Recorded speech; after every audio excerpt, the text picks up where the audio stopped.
আজকের মাহফিলে আসতে পেরে আপনারা খুশি না বেজান? বেশি না কম? আমি জানতে চাই আজকের মাহফিল করতে গিয়ে কোনো অনুমতি আনতে হয়েছে? থানায় বারবার যাইতে হয়েছে? আল্লাহ মোহাম্মদ হাফিজাহুল্লাহ সহ এরকম কোন নেতাদের আলাদা পরিবর্তন করতে হয়েছে? 5 আগস্টের মাধ্যমে আমরা নতুন একটা পরিবেশ পেয়েছি। যদিও রূপকানিয়া রিলেশন সোসাইটি প্রতিকূলতার মাঝেও সুন্দর মাহফিল আয়োজন করতে পেরেছে আলহামদুলিল্লাহ। এরপরও এই সাতকানিয়া লহগড়ে আজকে যারা এসেছেন, আমি তো ক্ষুদ্র মানুষ, এরপরে আমারও অনেক প্রতিকূলতা ছিল। ইজিলি অনেক উইদাউট পারমিশন, অনুমোদন ছাড়া মাহফিল করতে পারিনি। অনেক মাহফিল করতে এসে ফিরে যেতে হয়েছে। কোরআনের মাহফিলে 144 জারি হয়ে যেত, উইদাউট পারমিশন মাহফিল করা যেত না। কোরআনের মুফাসসিরকে শহীদ করা হয়েছে। দাঈর আল্লাহ এই পথের পথিকদেরকে হাতে হ্যান্ডকাপ পরানো হয়েছে, পায়ে ডান্ডা বিড়ি লাগানো হয়েছে, আয়না ঘরে নিষ্ঠুর নির্যাতন চালানো হয়েছে, রিমান্ডের অকথ্য নির্যাতন চালানোর মাধ্যমে যারা এই জমিন থেকে কোরআনের আজ, হাদিস সুন্নাহর আজ, ইসলামের সৌন্দর্যের বর্ণনা বন্ধ করতে চেয়েছিল, তাদের জবান আল্লাহ তাআলা বন্ধ করে দিয়েছেন।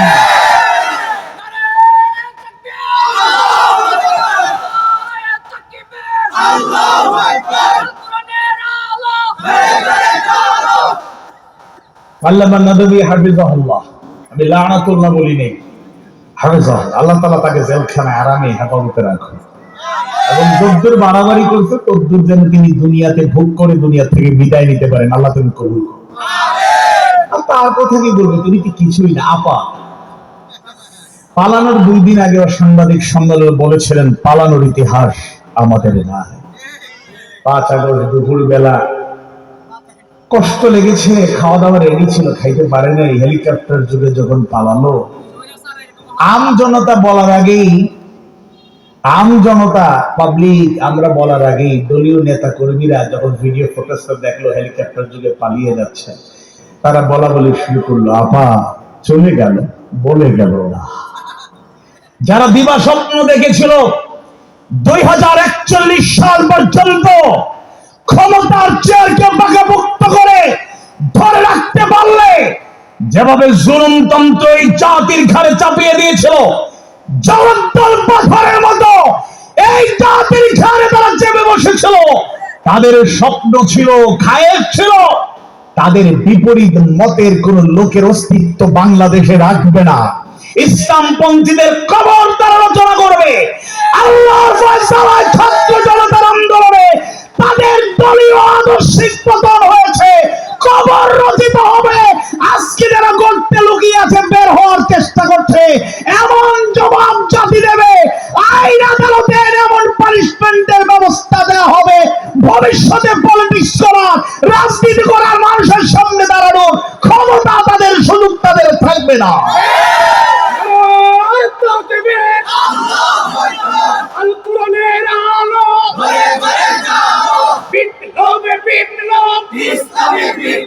আমার নেতা, তোমার নেতা, দুনিয়ার মুসলিম এক হও, লড়াই করো, দুনিয়ার মুসলিম লড়াই করবে। মাকরু ওয়া মাকরুল্লাহ ওয়াল্লাহু খায়রুল মাকিরিন। আমাদের কোন কৃতিত্ব নয়, কিংবা কোন মুফাসসির ওয়াইজ দাঈর আল্লাহর কৃতিত্ব নয়, আম জনতার কোন ক্ষমতা, বড়াই বাড়াবাড়ি কিছু নয়। আল্লাহ তাআলার ফয়সালাই চূড়ান্ত। যুগে যুগে মানবতার হেদায়েত নিশ্চিত করার জন্য আল্লাহ সুবহানাহু ওয়া তাআলা নবী এবং রাসূল প্রেরণ করলেন। প্রত্যেক নবী এবং রাসূলের মৌলিক এবং প্রধান দায়িত্ব ছিল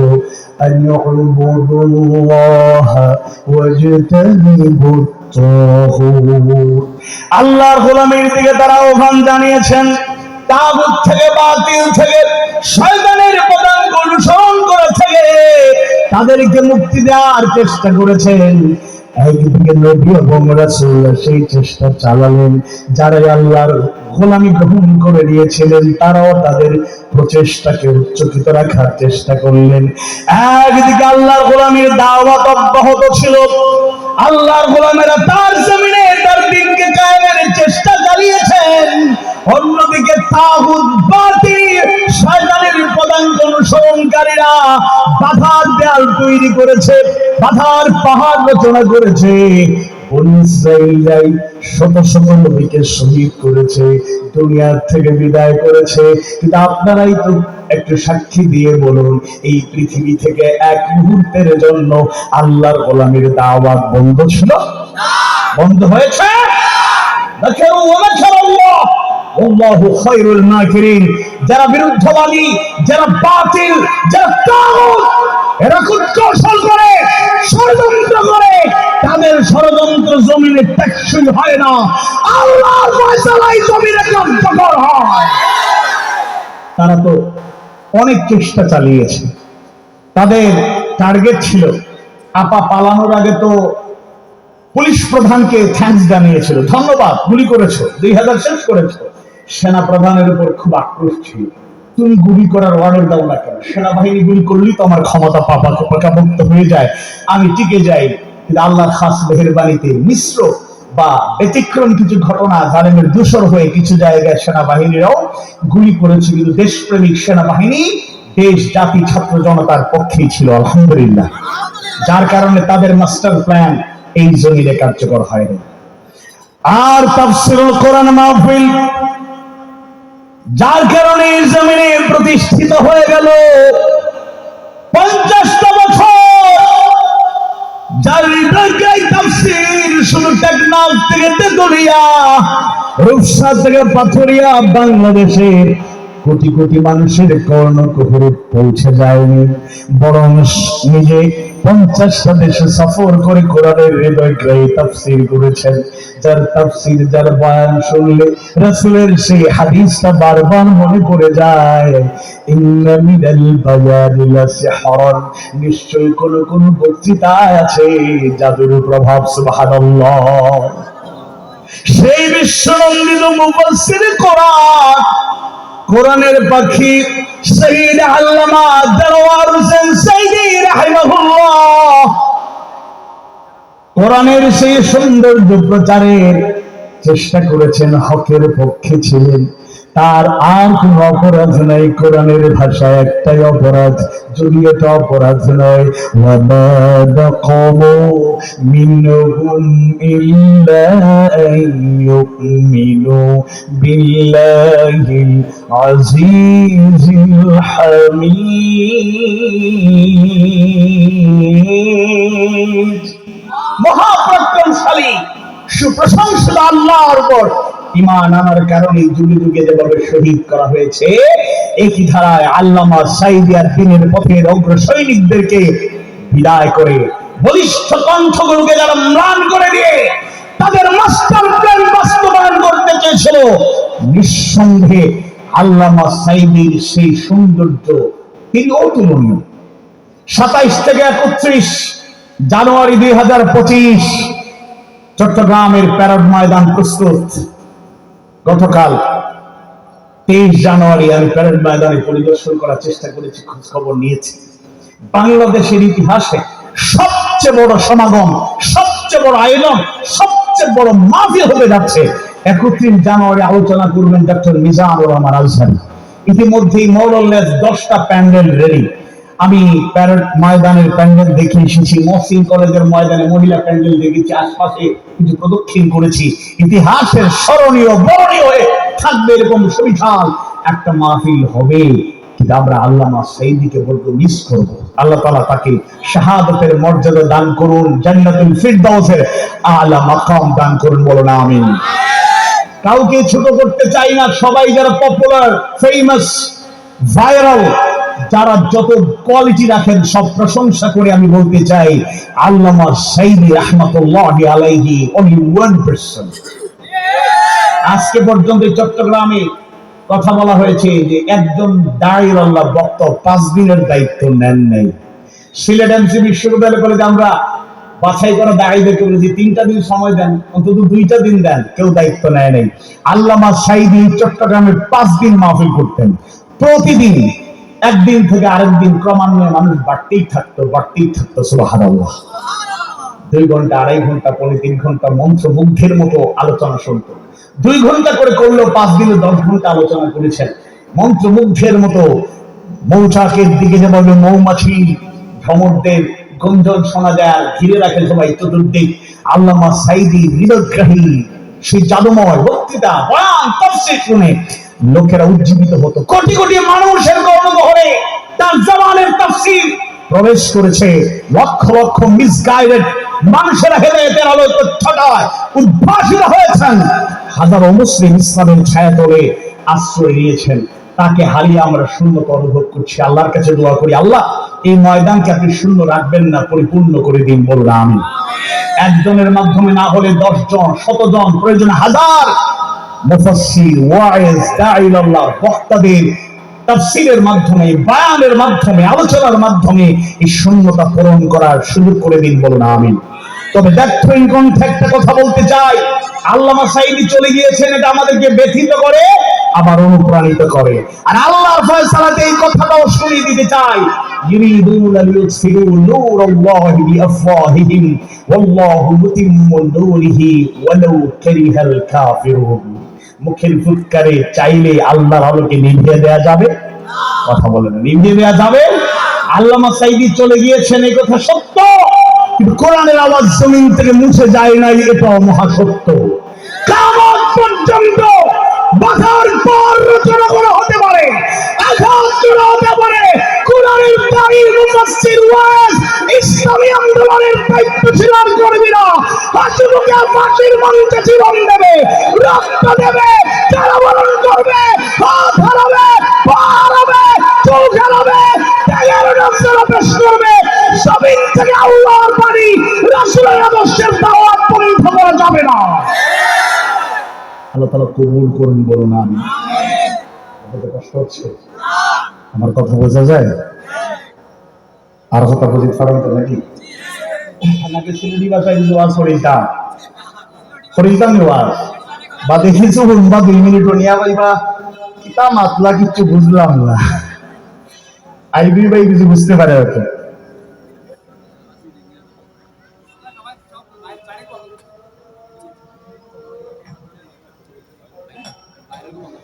বাইরের মাইক্রোফোনটা বন্ধ করে দিয়ে সবাই বলি আলহামদুলিল্লাহ। আমার যে বিষয় দেওয়া হয়েছে, সুসন্তান গড়ার পন্থা, কিভাবে সুসন্তান গড়ে তোলা যায়। এখন এই আলোচনাটা হলো বাবাদের জন্য, মায়েদের জন্য। দুশ্রোতারা বাবারা খুব কম, মায়েরা হয়তো শুনছেন। আবার এই আলোচনাটা যদি অভিজ্ঞ, প্রবীণ, যারা নিজেদের সন্তানদেরকে গড়ে তুলে নার্সিং করে করে মানুষ বানিয়ে ফেলেছেন, তাইলে এটা তার জন্য ভালো হতো। আমি এমন এক ব্যক্তি, আমার ছোট ছোট বাচ্চা, তাদেরকে নার্সিং শুরু হয়েছে, প্র্যাকটিক্যাল এক্সপেরিয়েন্সের আলোকে আলোচনা করলে এটা ভালো হতো। এরপর যাই হোক, আমরা সুসন্তান গড়ে তোলার পদ্ধতি, এই শিরোনামটাকে টেকনিক্যালি একটু চেঞ্জ করে নিই। সেটা হচ্ছে আদর্শ সন্তান হিসেবে নিজেকে গড়ে তোলার প্রত্যয়, বা নিজেকে কিভাবে গড়ে তুলব। বুঝতে পারেন আমার কথা? যে আলোচনার বিষয়টা সুসন্তান গড়ে তোলা, সুসন্তান কিভাবে তৈরি করা যায়, এটা বাবাদের জন্য, মায়েদের জন্য আলোচনা। আর আমরা যেহেতু আলোচক সহ, আলোচকও মানে বাচ্চা মানে এরকম বড় হয় নাই, বড় হচ্ছে, তো সেই হিসাবে আলোচকেরও তো আর এক্সপেরিয়েন্সের দরকার। আমরা এক কাজ করি, আমরা নিজেরা তো সন্তান, তাই না? যারা বাবা তারাও তো আবার অনেকে দাদা হিসাবে অনেকে আছেন, আমার বাবাও আছেন, আবার আমাদের অনেকে, আমার আব্বা নাই, ইন্তেকাল করছে, আর আপনাদের অনেকের বাবা আছে। সেই হিসাবে আলোচনার শিরোনামটা আমরা সাজিয়ে নিতে পারি, আদর্শ সন্তান হিসাবে বা আদর্শ মানুষ হিসাবে নিজেদেরকে আমরা কিভাবে গড়ে তুলতে পারি। তাই শিশু কিশোরদের জন্য কাজে লাগবে, তরুণদের জন্য কাজে লাগবে। উদীয়মান বাবা যারা আব্দুল রহিমের মতো ছোটখাটো বাচ্চাদের নিয়ে এখন খেলতেছে, হ্যাঁ, এক বাচ্চা কাঁধে চললে আরেক বাচ্চা ভিডিও করে এটা রেকর্ড করে দেয়, যাই হোক এরকম চলতেছে। তা আমরা আসলে আলোচনা করি আদর্শ সন্তান হিসাবে, আদর্শ মানুষ হিসাবে, আদর্শ মুমিন মুমিনা হিসাবে, আদর্শ মুসলমান হিসাবে, নৈতিকতা সম্পন্ন হিসাবে আমরা কিভাবে গড়ে তুলতে পারি, কয়েকটা পয়েন্ট আমরা আলোচনা করব। আল্লাহ তাআলা তৌফিক দিন, বলুন আমিন। আওয়াজ বাড়িয়ে বলুন আমিন। ইমানদার ভাইয়েরা, মুমিন মুমিনা ভাই বোনেরা, নিজেকে যদি গড়ে তুলতে চায় তাহলে নিঃসন্দেহে ভালো করে চিন্তা ভাবনা করে অগ্রাধিকারের ভিত্তিতে সেই বিষয়গুলো ফাইন্ড আউট করতে হবে।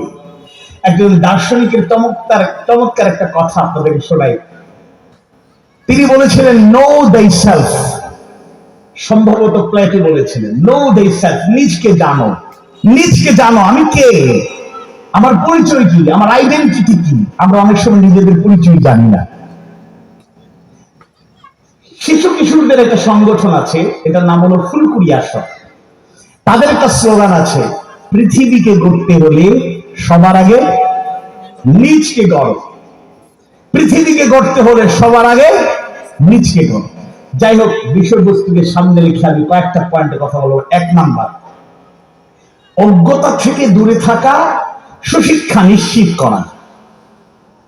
অজ্ঞতা, ইগনোরেন্স থেকে জাতিকে দূরে সরাতে হবে। নিজেদেরকে যদি গড়ে তুলতে চাই, সন্তানদেরকে গড়ে তুলতে চাই, অজ্ঞতা দূর করতে হবে। ইগনোরেন্স থেকে বাঁচাতে হবে জাতিকে, আর সুশিক্ষার আলো ছড়িয়ে দিতে হবে। একটু খেয়াল করে শুনুন, আল্লাহ সুবহানাহু ওয়া তাআলা ওই জাহিলি জামানা, যেই যুগকে বলা হয় আইয়ামে জাহিলিয়া, days of ignorance, অজ্ঞতার যুগ, বর্বরতার যুগ, আল্লাহ রাসূল যেই যুগে তাকে সৃষ্টি করা হলো, প্রেরণ করা হলো, নবুয়ত পাওয়ার আগে 40টা বছরে জাহিলিয়াতের সেই দৃশ্যগুলো আল্লাহ রাসূল নিজে অবলোকন করলেন, যদিও জাহিলিয়াত তাকে স্পর্শ করতে পারে নাই। সুবহানাল্লাহ। সেই অজ্ঞতার যুগে মানবতাকে মুক্তি দেওয়ার জন্য আল্লাহ তাআলা তার রাসূলের বয়স যখন 40 বছর পূর্ণ হয়ে গেল, তাকে নবুয়তি দায়িত্ব প্রদান করলেন। হেরা গুহায় ধ্যানমগ্ন থাকা অবস্থায় জিবরাইল আলাইহিস সালাম নাযিল হয়ে গেলেন। তার কাছে প্রথম যে বাণীটা নাযিল করলেন, খেয়াল করে শুনুন, মনোযোগ দিয়ে বোঝার চেষ্টা করুন। আল্লাহ তাআলা নবুয়তের সূচনায় প্রথমেই আকিমুস সালাহ, আকামুস সালাহ ওয়া ইউকিমুনাস সালাহ ওয়া আকিমিস সালাতা লিযিকরি, নামাজ কায়েমের কথা শুরুতে জানাই দেন নাই, কিংবা আল্লাহ তাআলা সেই আয়াত নাযিল করেন নাই, ইয়া আইয়ুহাল্লাযীনা আমানু কুতিবা আলাইকুমুস সিয়ামু কামা কুতিবা আলাল্লাযীনা মিন ক্বাবলিকুম লাআল্লাকুম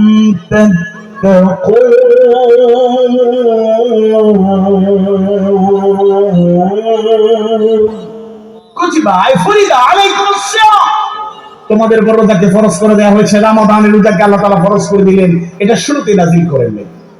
ওয়া আতুজ যাকাত, যাকাত আদায় করো, এটাও শুরুতে নাযিল করেন নাই। কিংবা সেটা নাযিল করেন নাই ওয়ালিল্লাহি আলান নাসি হিজ্জুল বাইতি মান ইসতাতা ইলাইহি সাবিলা, সামর্থ্যবান ব্যক্তিদের হজ ফরজ, এটা শুরুতে নাযিল করেন নাই। একেবারে প্রথম যে 5টা আয়াতে কারিমা আল্লাহ তাআলা নাযিল করলেন, সূরা আলাকের প্রথম 5টা আয়াতে কারিমা, 1 নাম্বার আয়াত থেকে ভালো করে বুঝতে হবে। বিসমিল্লাহির রহমানির রহিম, ইকরা বিইসমি রাব্বিকাল্লাযী খলাক, প্রথম নির্দেশ ইকরা, পড়ো, পড়ুন, বিইসমি রাব্বিকাল্লাযী খলাক, আপনার প্রভুর নামে যিনি সৃষ্টি করেছেন। সুবহানাল্লাহ। প্রভুকে, আমাদের রবকে, আওয়াজ বাড়িয়ে বলুন রবকে। Read by the name of Allah who created you, বলুন আপনার প্রভুর নামে যিনি আপনাকে সৃষ্টি করেছেন। তাহলে 1 নাম্বার আল্লাহ তাআলা পড়ার কথা বললেন। এই জন্য যদি সেই পড়াটা আমাদের এনশিওর করতে না পারি, আদর্শ সন্তান গড়া তোলা, এটা তো একটা বিষয়, আংশিক আদর্শ মানুষ হিসাবে আমরা নিজেদেরকে তৈরি করতে পারবো না। আমাদের শিক্ষা ব্যবস্থায় বাচ্চাদের কি শেখানো হচ্ছে? কি শিখছি আমরা? স্কুলে পাঠাচ্ছি বাচ্চাদেরকে, কি শেখানো হচ্ছে? ছোট্টবেলা থেকে আড্ডুম বাগডুম মার্কা শিক্ষা তাদেরকে দেওয়া হচ্ছে। তাদেরকে শেখানো হয় নতুন নতুন পায়রাগুলি জোটন বেঁধেছে, এগুলোই তো আম পাতা জোড়া জোড়া এগুলো শেখানো, একেবারে বেসিক ফান্ডামেন্টাল নলেজ। প্রথমে যেটা দেওয়া হয়, যেমন সরে ও ওতে অজগর, আতে কি হয় আম, এবার বলে ছন্দ মিলে মিলে অতে অজগর, অজগরটি আসছে পেরে, আমটি আমি খাবো পেরে। কার কাছে আম খাবে এটা কিন্তু বলে দিচ্ছেন। শুরুতে অ এর জায়গায় ওতে অজগর ভয়ঙ্কর প্রাণীর কথা না বলে যদি শিখানো হতো ওতে অজু করো, আতে আজান হলে নামাজ পড়ো, সুবহানাল্লাহ। এগুলো শিখানো হচ্ছে। মুরব্বীরা সাক্ষী, আপনারা কিছু কিছু আদর্শিক ছড়া কবিতা শিখানো হতো, শিখেছেন। যেমন একটা অমুসলিম একজন ব্যক্তির কবির সুন্দর একটা ছড়া আপনারা পড়েছেন, আমরা শুনেছি পরবর্তীতে বা পড়ার সুযোগ হয়েছে। সকালে উঠিয়ে আমি মনে মনে বলি, সারাদিন আমি যেন ভালো হয়ে চলি, আদেশ করেন যাহা মোর গুরু জানে, আমি যেন সেই কাজ করি ভালো মনে। কত সুন্দর কথা, কিন্তু এগুলো তো নাই। এখন যদি গুরুজন as a teacher, মুআল্লিম, উস্তাদ, শিক্ষক, যদি শিক্ষক একটু শাস্তি দেওয়ার জন্য ছোট বাচ্চাদের জন্য এটা মানে মারুক আর নাই, মানে একটু ভয় দেখায়, একটা ব্যাচ যদি শুধু একটু দেখায়, তখন ছোট বাচ্চারা এখানে আছে, তারা বলে স্যার হুজুর আমাকে মারবেন, মারতে পারেন, তবে সাতকানিয়ার নতুন ওসি সাহেবের সাথে আব্বার দেখছি ভালো একটা আন্ডারস্ট্যান্ডিং আছে, মানে ভয় দেখায়, মামলার ভয়। বিশ্বাস করুন, অতিরঞ্জিত পানিশমেন্টের পক্ষে আমি কখনোই নই, কিন্তু শাস্তি বন্ধ করে দিয়ে শিক্ষকদের উপর মামলা, আদর্শ মানুষ গড়ার কারিগরদেরকে হয়রানি করার সিস্টেম যেদিন থেকে চালু হয়েছে, বেয়াদবদের সংখ্যা প্রতিষ্ঠানে বেড়ে গিয়েছে, বাড়তে শুরু করেছে। মুরব্বীরা বলবেন বাচ্চা কাচ্চারা সালাম দেয়, সালাম দেবে কেমনি? আদর্শ শিক্ষা পাচ্ছে না। আদর্শ শিক্ষা প্রতিষ্ঠান যেগুলো মানুষ গড়ার জন্য প্রতিষ্ঠানগুলো গড়ে উঠেছে, মাদ্রাসাগুলো ছাড়া, হ্যাঁ কিছু কিছু ব্যতিক্রম শিক্ষা প্রতিষ্ঠান বাংলাদেশে চালু হয়েছে। এমনকি ইংলিশ মিডিয়াম প্রতিষ্ঠান চালু হয়েছে, যার ক্যামব্রিজের সিলেবাস, অক্সফোর্ডের সিলেবাস, ভালো ভালো ইউনিভার্সিটি, বিশ্ববিখ্যাত ইউনিভার্সিটির সিলেবাসের আলোকে বাচ্চাদের পড়ায়, সাথে সাথে তাদেরকে কোরআনের শিক্ষা দেয়, হাদিস সুন্নাহর শিক্ষা দেয়, ইসলামের সৌন্দর্যে শিক্ষা দেয়, প্র্যাকটিসিং মুসলিম বানানোর চেষ্টা করে। তাহলে নিজেদেরকে আদর্শ মানুষ রূপে, মুসলমান রূপে, মুমিন মুমিনা রূপে, আদর্শ সন্তান রূপে, বাবা মা হিসেবে যদি নিজেদেরকে গড়ে তুলতে চাই, সুশিক্ষার কোনো বিকল্প নাই। সুশিক্ষা মানে এজ এ মুসলিম, মুসলমানের সন্তানদেরকে সহজ করে মেনে নিতেই হবে। সুশিক্ষা মানে ইসলামের শিক্ষা, সুশিক্ষা মানে ধর্মের শিক্ষা, সুশিক্ষা মানে কোরআনের শিক্ষা, সুশিক্ষা মানে হাদিস সুন্নাহর শিক্ষা। এমনকি মুসলিম ভাই বোনেরা আমার কথাগুলো শুনে থাকলে আপনাদেরকে বলছি, আপনার সন্তানকেও যদি আদর্শ সন্তান বানাতে চান, তাকে আপনার ধর্মটা শিক্ষা দেন। কারণ কোন ধর্মই মানুষকে চরিত্রহীন বানাতে শেখায় না, ভালো ভালো কিছু জিনিস শেখায়। স্ট্যানলি হলের বক্তব্য ছিল, if you teach your child the 3 years reading, writing and arithmetic and leave the religion, will get the 5th rascality. দুনিয়ার সকল science, technology, physics, chemistry, biology, Bangla, ভূগোল, ইতিহাস সব শিক্ষা দেয় উইদাউট রিলিজিয়ন। ধর্ম শিক্ষা দেবেন না, মুসলমানের সন্তানকে কোরআন শিখাবেন না, হাদিস সুন্নাহ শিখাবেন না, সে রাস্কাল হবে, বদমাশ হবে, চরিত্রহীন হবে, সন্ত্রাসী হবে, দুর্নীতিবাজ হবে, কোনো সন্দেহ নাই। ওই যারা পালালো, এখন তো দুর্নীতির গন্ধ বের হচ্ছে, হাজার হাজার কোটি টাকা। আজকে চলার পথে আমাদের সফর সঙ্গীদের সাথে কথা বলা হচ্ছিল, তো চিটাগাংয়ের একজন বাংলাদেশের দুর্নীতিবাজদের শীর্ষস্থানীয় দুর্নীতিবাজ, দখলবাজ আর নাম নিচ্ছিল, টাকা পয়সা বিয়ের পথেও ব্যয় করেছেন। লোকেরা তার কপালের দাগ দেখে কয় বাপরে বাপ আল্লাহওয়ালা। এবং আমার সফর সঙ্গী একজন একেবারে দলিল দিয়ে বলছেন, আমি নিজে দেখছি আল্লাহ বান্দা তাহাজ্জুদ মিস হয় না, আমি নিজে দেখছি 3-4 দিন একসাথে কাছাকাছি ছিলাম, ফজরের নামাজে সবার আগে মসজিদে ঢুকে। এরকম লোক এই দেশের জনগণের হাজার হাজার কোটি টাকা, লক্ষ কোটি টাকা, মিলিয়ন মিলিয়ন বিলিয়ন বিলিয়ন টাকা লুট লুটপাট করে আত্মসাৎ করেছে। এদের শিক্ষা দীক্ষা কম ছিল না, জাগতিক শিক্ষায় এরা অনেক ঊর্ধ্বে ছিল। নৈতিক প্রকৃত শিক্ষা, ইসলামের প্রকৃত সৌন্দর্য তারা পায়নি। আমাদের মীর মুয়াজ্জম হোসেন ফয়সাল ভাই তাকওয়ার বিষয়ে আলোচনা করলেন। শুনুন, আমাদের সমাজে যাদের রাজনৈতিক পাওয়ার আছে তাদেরকে আমরা বেশি মূল্যায়ন করি, যাদের ফিনান্সিয়াল পাওয়ার আছে তাদেরকে মূল্যায়ন করি, যাদের সোশ্যাল স্ট্যাটাস ভালো, ফ্যামিলি ব্যাকগ্রাউন্ড ভালো, তাদেরকে আমরা মূল্যায়ন করি, যারা খুব জাগতিক ডক্টরেট ডিগ্রিধারী বড় বড় জ্ঞানী তাদেরকে আমরা মূল্যায়ন করি। কিন্তু আল্লাহর কাছে, হ্যাঁ জ্ঞানীদের মূল্যায়ন আছে, কিন্তু আল্লাহর কাছে সবচাইতে সেরা হলেন তিনি। ইন্না আকরামাকুম ইনদাল্লাহি আতকাকুম। তাকওয়ার দিক থেকে যে সেরা, আল্লাহর কাছে তার মর্যাদা সবচাইতে বেশি। আল্লাহু আকবার।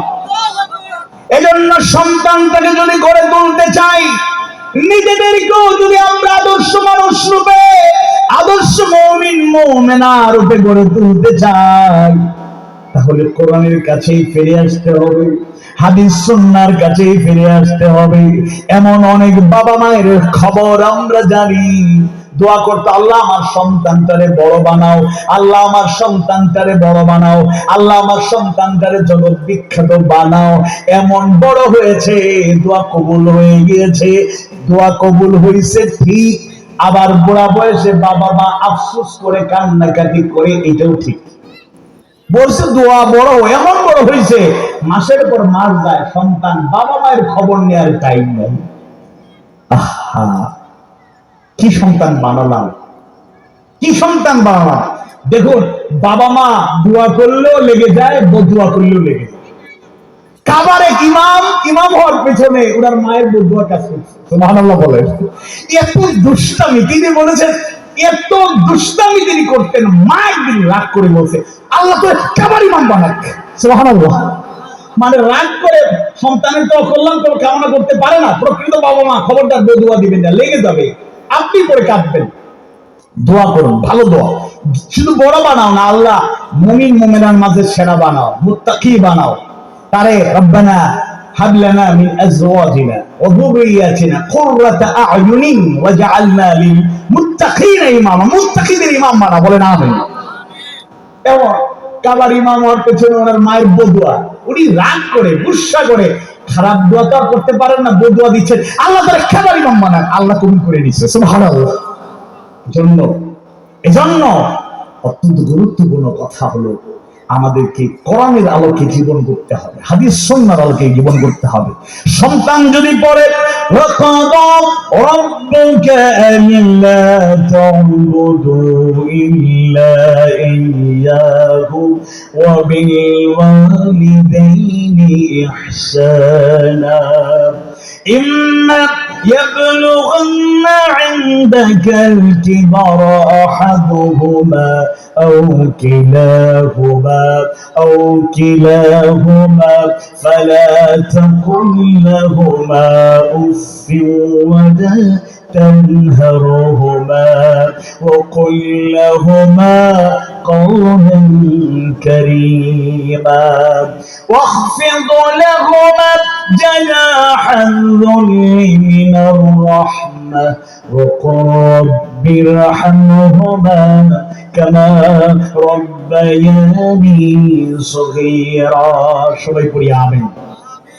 সন্তানগুলো যদি আয়াতগুলো পড়ে বুঝে বুঝে পড়ে, সন্তানগুলো যদি রাসূলের হাদিসগুলো জানার চেষ্টা করে, আবু হুরায়রা রাদিয়াল্লাহু আনহু বর্ণিত সেই হাদিস সবার জানা। আল্লাহ রাসূল তিনবার দোয়া করলেন, রাগিমা আনফুহু রাগিমা আনফুহু রাগিমা আনফু। তার নাক ধুলায় মলিন হোক, তার নাক ধুলায় মলিন হোক, তার নাক ধুলায় মলিন হোক। তিনবার ভৎসনা করলেন, বদুয়া করলেন। এর মানে সে লাঞ্ছিত হোক, অপমানিত হোক, নিগৃহীত হোক। কাইলা মানে ইয়া রাসূলুল্লাহ, জিজ্ঞেস করা হলো, হে আল্লাহর রাসূল, ওই কপাল পোড়া লোকটাকে? কালা, আল্লাহ রাসূল জানায় দেন, মান আদরাকা ওয়ালিদাইহি ইনদাল কিবারি আহাদুহুমা আও কিলাহুমা সুম্মা লাম ইউদখিলিল জান্নাহ। যে যার জীবন দশায় বৃদ্ধ অবস্থায় বাবা মা উভয়জন কিংবা একজনকে পেয়ে গেল, অতঃপর জাহান্নামে গেল, জান্নাতে প্রবেশ করতে পারলো না। রাসূলের অন্য বর্ণনায় পাওয়া যায়, বাবা মার ব্যাপারে ইঙ্গিত করে সন্তানদেরকে বললেন, হুমা জান্নাতুকা ওয়া নারুক, তারা তোমার জান্নাত, তারা তোমার জাহান্নাম। বাবা মা তোমার জান্নাত, তোমার জাহান্নাম। তারা যদি খুশি হয়ে যান, দোয়া করেন, তোমরা জান্নাত সহজেই পেয়ে যাবা। আর তারা যদি নারাজ হয়ে যান, বদুয়া দিয়ে দেন, জান্নাতে যাওয়া কঠিন হয়ে যাবে। নাউযুবিল্লাহ। এজন্য সন্তানদেরকে যদি গড়ে তুলতে চান এবং নিজেরাও যদি নিজেদেরকে গড়ে তুলতে চায়, ফিরে আসতে হবে কোরআনের দিকে, ফিরে আসতে হবে হাদিস সুন্নাহর অনন্য সুন্দর আদর্শের দিকে। এটা সবচেয়ে গুরুত্বপূর্ণ, সবচেয়ে বেশি গুরুত্বপূর্ণ। 2 নাম্বার আমি বলতে চাই, আমাদের পরিবার ভিত্তিক কিছু পরিকল্পনা নিতে হবে। নিজেদেরকে গড়ে তুলতে চাইলে, পাশাপাশি সন্তানগুলোকে গড়ে তুলতে চাইলে পারিবারিক কিছু সিদ্ধান্ত নিতে হবে। পারিবারিক একটা মিটিং প্রতি মাসে, প্রতি সপ্তাহে একবার করতে পারলে তো মাশাআল্লাহ, নূরুন আলা নূর, বেস্ট অফ দ্য বেস্ট। কিন্তু অন্তত মাস যেন না যায় পরিবারকে নিয়ে বসবেন না, এরকম এত ব্যস্ততার দরকার নেই। পারিবারিক সিদ্ধান্ত নিয়ে পারিবারিক বৈঠকের মাধ্যমে পরিবারটাকে গড়ে তোলা, নিয়মিত নার্সিং, দিনী আলোচনা, তত্ত্বাবধান, খোঁজ খবর দেয়া। আল্লাহ তাআলা জানায় দেন, ইয়া আইয়ুহাল্লাযীনা আমানু কু আনফুসাকুম ওয়া আহলিকুম নারা। ঈমানদারগণ, তোমরা যারা ঈমান এনেছো, নিজে জাহান্নামের আগুন থেকে বাঁচো, পরিবারকে বাঁচাও।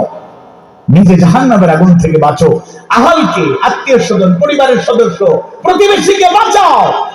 এজন্য আমরা পরিবারে নিয়মিত যদি বৈঠক করি, বাবা হিসেবে সন্তানদের নিয়মিত খোঁজ খবর রাখি। বাবারা ব্যবসা বাণিজ্য, চাকরি বাকরি, প্রবাসে বিভিন্ন ব্যস্ততায় দূরে দূরে থাকেন, মাঝে মধ্যে যদি তাদেরকে একটু বসার সুযোগ হয়, কথাবার্তা হয়, এক্সচেঞ্জ অফ ভিউজ, মত বিনিময় হয়।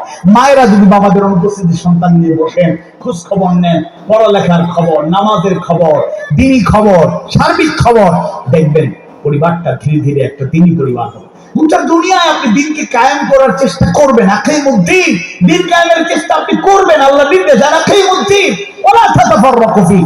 গোটা দুনিয়ায়, সমাজে, রাষ্ট্রে দিন কায়েম করাটা সময়ের ব্যাপার, অনেক চেষ্টার ব্যাপার। কিন্তু আমি চাই যে আমার পরিবারটাকে তো একটা দিনী পরিবার, জান্নাতের টুকরা বানাতে পারি। এই জন্য এই নার্সিংটা করতে হবে। আল্লাহ রাসূলের সেই হাদিস কারো জানানো ছোট্ট বর্ণনায় 2টা বাক্যে সন্তানদেরকে গড়ে তোলার অনন্য সুন্দর, আল্লাহ তাআলা রাসূল অনন্য সুন্দর উপমা পেশ করলেন। রাসূল জানিয়ে দিলেন, আকরিমু আওলাদাকুম, তোমরা তোমাদের সন্তানদেরকে বেশি বেশি সম্মান করো, মানে বেশি বেশি মহব্বত করো। 2 নম্বরে বললেন, ওয়া আহসিনু আদাবাহুম, আর তাদেরকে উত্তম তালিম তারবিয়াত দাও, শিক্ষা দাও, সুন্দর শিক্ষা দাও। সুবহানাল্লাহ। এক প্রধান শিক্ষক এক অভিভাবককে কল দিলেন, আপনি কি অমুকের আব্বা? হ্যাঁ, আমি অমুকের আব্বা। আপনার সাথে তো জরুরি মত বিনিময় ছিল, কিছু আলাপ আলোচনা ছিল, কোন দিন সময় হবে আপনার একটু আসবেন, আমি আপনার সাথে বসতাম, কথা বলতাম।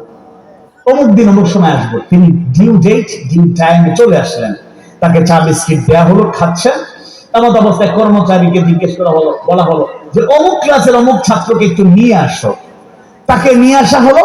এবার অভিভাবকের সামনে, বাবার সামনে প্রধান শিক্ষক, স্কুলের প্রধান শিক্ষক ওই বাচ্চার ব্যাপারে বলছে, ছেলের ব্যাপারে বলছে, দেখুন আপনার ছেলেকে অনেকদিন থেকে আমরা চেষ্টা করছি সংশোধন করার, সে সহপাঠীদের গালি দেয়, বড়দের গালি দেয়, ছোটদের গালি দেয়, তার গালাগাল বন্ধ করতে পারছি না, কন্ট্রোল করতে পারছি না।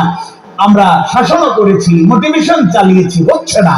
এবার আমরা শিক্ষক বৈঠকে সিদ্ধান্ত নিয়েছি যে আসলে একমাত্র ছাত্র সে, যার মুখ থেকে সবসময় গালি বের হয়, এই গালিটা কিভাবে দূর করা যায়?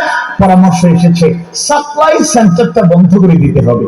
অর্থাৎ স্কুলে তো আর কেউ গালি দেয় না, শিক্ষকরা গালি দিচ্ছেন না, কর্মকর্তা কর্মচারীর মধ্যে কেউ গালি দেওয়ার মতো নাই, অন্যান্য শিক্ষার্থীদের মধ্যে গালি দেওয়ার মতো নাই, সেই একমাত্র গালি দেয়। তাহলে ও এত চেষ্টা করার পর গালি বন্ধ করতে পারে না, কোন জায়গা থেকে আসলে সে চর্চা করে, কোথা থেকে গালি শিখলো, ওই জায়গাটা যদি সংশোধন করা যায়, মেরামত করা যায়, স্টপ করে দেওয়া যায়, তাহলে ছোট্ট মানুষটা এখনো বয়স আছে, গড়ে তোলার সুযোগ আছে, সে গড়ে তুলতে পারবে।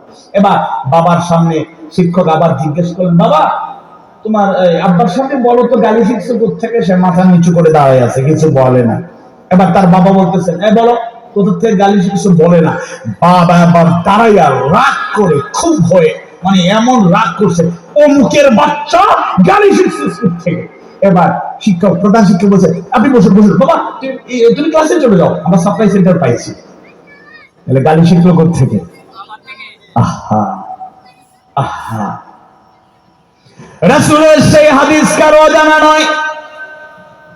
আল্লাহ রাসূল একাধিক সেই বর্ণনায়, অনেক বর্ণনায় জানা যায়, আমরা জানলাম রাসূল শিখিয়ে গেলেন, জানিয়ে গেলেন মুনাফিকের আলামত কয়টি। আয়াতুল মুনাফিকের সালাতুন, আল্লাহ রাসূলের সেই হাদিস আমাদের জানা। রাসূল বলেন মুনাফিকের আলামত তিনটি।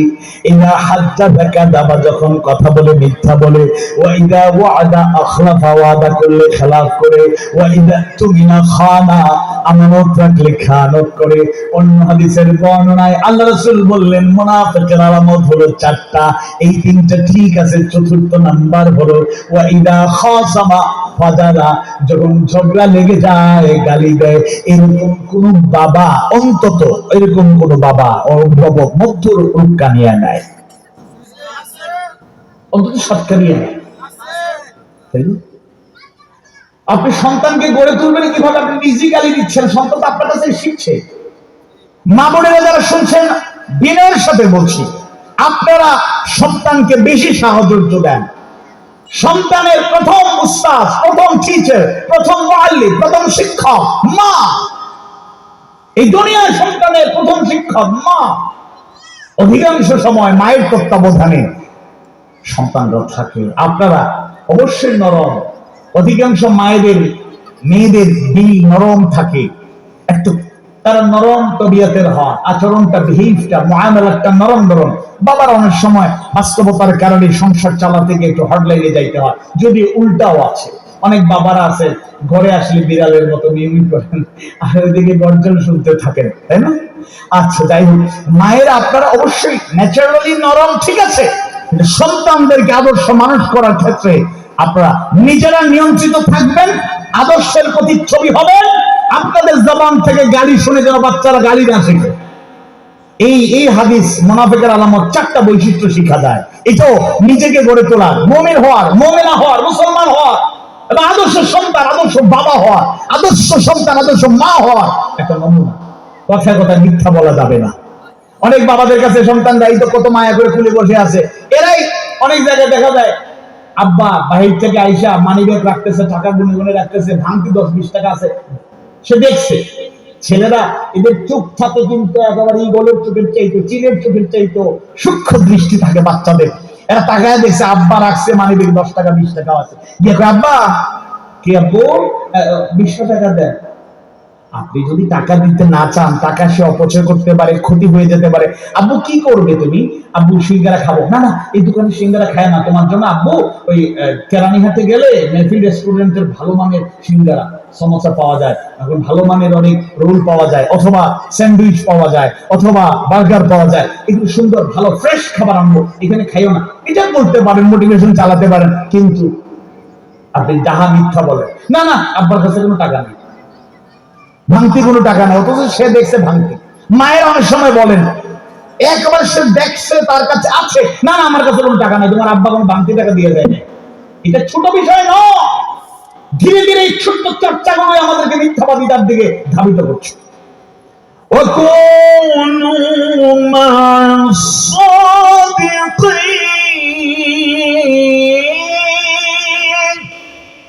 সূরা তাওবার 119 নম্বর আয়াত, আল্লাহ তাআলা বলছেন, তোমরা সত্যবাদীদের সঙ্গী হও। সুবহানাল্লাহ।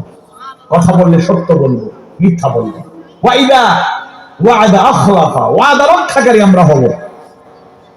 আমার ছোট বাচ্চারা বলতেছে আব্বু এটা দেবো, আব্বু বার্ষিক পরীক্ষার বলে দেবো। 1 নম্বরে এমন ওয়াদা করবেন না যেটা দেওয়া আপনার পক্ষে সম্ভব না। অনেক বাচ্চারা সন্তান কি শিক্ষা আমরা বড় হচ্ছি, একটা সন্তান স্কুল লেভেলে থাকতে আব্বাকে বলছে আব্বা এটা প্রতিষ্ঠানে যেতে পারবো না, কি করতে হয়, আমরা বাইসাইকেল কিনে দেন। তার আব্বা বাইসাইকেল কিনে দিতে পারে নাই, অনেক কষ্ট করে বলছে এসএসসিটা পাস করে এরপরে সাইকেল কিনে দিবে। কষ্ট করে পুরাতন একটা সাইকেল কিনে দিয়েছে। এবার ইন্টারমিডিয়েটে উঠে গেছে সে, এসএসসি সাহেব কলেজে সাইকেল নিয়ে গেলে বন্ধুরা ঠাট্টা করে, মানে ঠাট্টা করে, মজা করে, ফান করে, ট্রল করে। আরে বাইসাইকেল দিয়ে, ভাঙা সাইকেল নিয়ে আসছে। অনেকে মোটরসাইকেল, ফ্যাশনেবল অনেক মোটরসাইকেল বের হয়েছে, একেবারে কত কিছু। এখন স্পোর্টস বাইক গুলো বাংলাদেশে অ্যাভেলেবল হয়ে গেছে, যদিও বাংলাদেশের রাস্তাঘাটে খুবই ঝুঁকিপূর্ণ। সিলেট থেকে, সাতক্ষীরা থেকে, বিভিন্ন ঢাকা থেকে কক্সবাজারে চলে আসে লোকেরা বাইক নিয়ে, খুবই ঝুঁকিপূর্ণ। এর মধ্যে ছেলের সাথে মেয়েও পাওয়া যায়। যাই হোক, সেদিকে আমি যাচ্ছি না। তাহলে এবার বাবা বাইসাইকেল কিনে দিতে গিয়ে তার ঘাম ঝরছে অনেক কষ্ট করে, তাও সেকেন্ড হ্যান্ড, ফার্স্ট একেবারে নতুন নিউ মডেলের বাইসাইকেলটা কিনে দিতে পারবে। এবার ছেলে বলতেছে আব্বা আমাদের মোটরসাইকেল কিনে দেবে, তুমি কলেজে যাবো না। এটা কোনো কথা?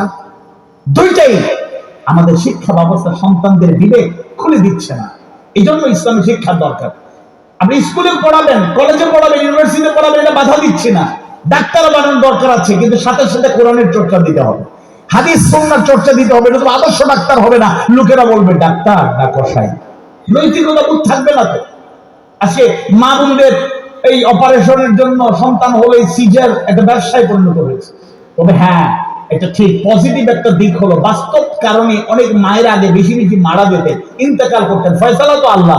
আমি ওইদিকে আবার ইমানের দুর্বলতা তৈরি করতে চাই না, কিন্তু এখন সিজার সিস্টেম আসার কারণে ওই মৃত্যুর হারটা কমে এসেছে। এটা পজিটিভ, বাস্তব কারো প্রয়োজন হতে পারে তাকে করেন, কিন্তু আজকে ক্লিনিক গুলা, বিশেষ করে প্রাইভেট অনেকগুলা হয়ে গেছে ব্যবসা।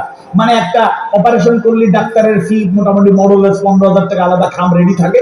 এই জন্য ডাক্তাররা সাজেস্ট করে, বিভিন্ন সিস্টেম করে, তারা বাধ্য করে। যাই, সেদিকে আমি যেতে চাই না। আমি যে পয়েন্টে ছিলাম, ওয়াদা করবেন ততটুকু যা দিতে পারবেন, আর ওয়াদাটা দিয়ে দিবেন। বাচ্চাদের ওয়াদা রক্ষা করেন, বাচ্চা উৎফুল্ল হবে, উৎফুল্ল হবে। যদি এইবার ভালো করে পড়াশোনা করে রেজাল্ট ভালো করো, তো তোমাকে আমি ইনশাআল্লাহ এবার নতুন একটা পাঞ্জাবি কিনে দেবো। এটা আপনার এবিলিটির ভেতর। মেয়েকে বলতেছেন আম্মু তুমি যদি এবার ভালো রেজাল্ট করো, তোমার নতুন একটা বোরকা কিনে দেবো। এমন কিছু আপনি ওয়াদা করুন, এটা কমিটমেন্ট আপনারা শিখাবেন, সত্যবাদিতা আপনারা শিখাবেন, আমানতের রক্ষণাবেক্ষণ করা শিখাবেন। বাবার কাছে সন্তানগুলো আমানত, শুধুমাত্র আমানত বলতে টাকা পয়সা না, সন্তান আপনার কাছে আমানত, শিক্ষকের কাছে শিক্ষার্থীর আমানত, মসজিদের ইমামের কাছে মুসল্লি যারা এরা আমানত, প্রতিষ্ঠানের প্রধানের কাছে প্রতিষ্ঠান আমানত, একটা ওয়ার্ডের মেম্বারের কাছে পুরো ওয়ার্ডবাসী তার কাছে আমানত, একটা ইউনিয়ন চেয়ারম্যানের কাছে পুরো ইউনিয়নটা আমানত। লোকেরা বুঝে না তো, যদি বুঝতো তাহলে নেতৃত্ব পাওয়ার জন্য প্রতিযোগিতা করতো না। ক্ষমতায় আসার আগে কিছু লোক ক্ষমতা ভাগ বাটোয়ারা করে খাচ্ছে, দেখেন নাই? আবার কথা বললে গায়ে লাগে। 15.5 বছর, 17-18 বছরের ক্ষুধার যন্ত্রণা, সাদাবাজি এখন বন্ধ হয়ে গেছে। এখন ওরা পালাইছে, এরপরে সাদাবাজি চলে, টেন্ডারবাজি চলে। বাট হয় এজন্য নীতি নৈতিকতা, আমানত, কুল্লুকুম রাঈন ওয়া কুল্লুকুম মাসউলুন আন রাঈয়াতি, প্রত্যেকই দায়িত্বশীল। সবকিছুর জবাব কিন্তু আল্লাহর কাছে দেওয়া লাগবে। আল্লাহ তুমি আমাদের সাহায্য করো, বলেন আমিন। 3.5 মিনিট আছে, প্রশ্ন শেষ করি। এরপরে গালি দেবেন না, বাচ্চাদেরকে গড়ে তুলতে চাইলে গালি দেবেন না, রাগ গুসা আসলেও নিয়ন্ত্রণের চেষ্টা করবেন। গালি না দিয়ে কিভাবে কথা বলবেন? কেউ গালি দিলেও উল্টা গালি দেবেন না। কাওলান কারীমা, যদি কথা বলতে হয় সম্মানজনক শব্দ বাক্য ব্যবহার করে কথা বলবো। মুরব্বীদের সাথে, ছোট বাচ্চাদের সাথে কাওলান লাইয়িনা, নরম সুরে কথা বলবো। Individually then to man, person to person target নিয়ে যাদের কাছে দাওয়াত দিতে যাব, নরম ভাষায়, কোমল হৃদয়ে, কোমল ভাষায় আমরা দাওয়াত দেব। কাওলান সাদীদা, কথা বললে সত্য কথা বলবো। কাওলান মারুফা, কথা বলতে গেলে উত্তম কথা, ভালো কথা, সুন্দর কথা বলবো। আজে বাজে কথা যেন আমাদের মধ্যে প্রবেশ না করে। আরো কয়েকটা পয়েন্ট, শুধু চূড়া পয়েন্ট বলে যাই। নিজেদেরকে করতে চাইলে, সন্তানদেরকে করতে চাইলে ভ্রান্ত বিশ্বাস, রং আইডিয়া থেকে তাদেরকে বাঁচাতে হবে। চতুর্দিকে অনেক কিছু ছড়িয়ে পড়ছে, তারা যেন কোন ভুল ধারণায় নিজের জীবনটাকে শেষ না করে। বিশেষ করে আমাদের অনেক ঈমান আকীদা বিধ্বংসী অনেক শিরক বিদআত চতুর্দিকে ছড়িয়ে পড়েছে, তার থেকে দূরে থাকবো। আরেকটা গুরুত্বপূর্ণ পরামর্শ হলো স্কুল কলেজ বিশ্ববিদ্যালয়ে পড়ুয়া কোন সন্তান যেন নাস্তিক না হয়ে যায়, সন্দেহ সংশয় তাদের মধ্যে, ডাউট তাদের মধ্যে না থাকে। জন্য ছোটবেলা থেকে ঈমানের প্রশিক্ষণটা দেয়া দরকার। আমরা মুনাফিকি আচরণের কথা বললাম, তার থেকে দূরে থাকবো। ছোটবেলা থেকে হিংসা থেকে বাচ্চাদেরকে বাঁচাতে হবে। হিংসা, আপনি ও পাশের বাসার অনেক মা বোনেরা শুনছেন তো, পাশের বাসার ভাবির সাথে হিংসা করে সন্তানের সামনে অনেক কথা বলেন, সে কিন্তু হিংসা শিখে ফেলতেছে। আর অনেক আছে আবার চান্স পাইলে গিয়ে বলে দেবে আন্টি আম্মা এরকম বলছে। কিছু লোক আছে না, পাওনাদার আসছে, বাবারা এসে ডাকতেছে, বাবা আছে, ছেলেরা পাঠাইছে, গিয়ে বলো আব্বা বাসায় নাই। ছেলের কত সরল ভালো ছেলে, গিয়ে বলতেছে আঙ্কেল আব্বা বলছে আব্বা বাসায় নাই। এইগুলো বলবেন না, এগুলো করবেন না। যাই হোক, এরপরে অহমিকা বাচ্চাদেরকে গড়ে তুলতে চাইলে অহংকার মুক্ত নিজেও থাকবেন, বাচ্চাদেরকে রাখার চেষ্টা করবেন। এরপরে লোভ লালসা আরো অনেকগুলো দুর্বলতা আছে, সেগুলো থেকে আমরা বাঁচার চেষ্টা করবো। সর্বশেষ আরেকটা সাজেশন দেই, আমাদের জীবনটাকে পুরোপুরি পাল্টে দিতে চাইলে একটা ইবাদতকে সবচেয়ে বেশি গুরুত্ব দিতে হবে। সেই ইবাদতের নাম হলো ঈমান আনার পরে প্রধানতম ইবাদত সালাত। সালাত সালাত ইন্নাস সালাতা তানহা আনিল ফাহশাই ওয়াল মুনকার। সূরা আনকাবুতের 45 নম্বর আয়াতে কারিমা আল্লাহ তাআলা বলেছেন, নিশ্চয়ই সালাত মানুষকে অশ্লীলতা মন্দ কাজ থেকে দূরে রাখে। আপনারা যেন তেন ভাবে নামাজ পড়লে চলবে না। সাল্লু কামা রাআইতুমুনি ইউসাল্লি, আল্লাহ সুবহানাহু বলেছেন সালাত আদায় করো সেভাবে যেভাবে আদায় করতে দেখো। আমরা খুশু খুজুর সাথে সালাতের হেফাজত করে যদি আদায় করতে পারি, ইনশাআল্লাহ এই নামাজ আমাদের জীবনটাকে পরিবর্তন করবে। আসুন নিজেরাও সবার মানুষ হই, কোরআন হাদিস সুন্নাহর আলোকে আলোকিত হই, ইসলামের সৌন্দর্যে দীক্ষিত হই, প্র্যাকটিসিং মুসলিম হই। নেক্সট জেনারেশন, ফিউচার লিডার, আজকে যারা শিশু, এরাই আগামী দিনের দেশ এবং জাতির সম্পদ, পরিবারের তারাই গণধার। আল্লাহ তাআলা আমাদেরকে তাদেরকে গড়ে তোলার ক্ষেত্রে যথাযথ পদক্ষেপ নেওয়ার তৌফিক দিন। কথাবার্তার ভুল ত্রুটি হলে আল্লাহ তাআলা ক্ষমা করুন। শিক্ষণীয় যে কথাগুলো বলেছে আল্লাহ তাআলা সে আলোকে বক্তা, আয়োজক, শ্রোতাদেরকে আমল করার তৌফিক দিন। আমিন ইয়া রাব্বাল আলামিন। সুবহানাকা আল্লাহুম্মা ওয়া বিহামদিকা আশহাদু আল লা ইলাহা ইল্লা আনতা ওয়াস্তাগফিরুকা ওয়া আতুবু ইলাইক। ওয়াসসালামু আলাইকুম ওয়া রাহমাতুল্লাহি ওয়া বারাকাতুহু।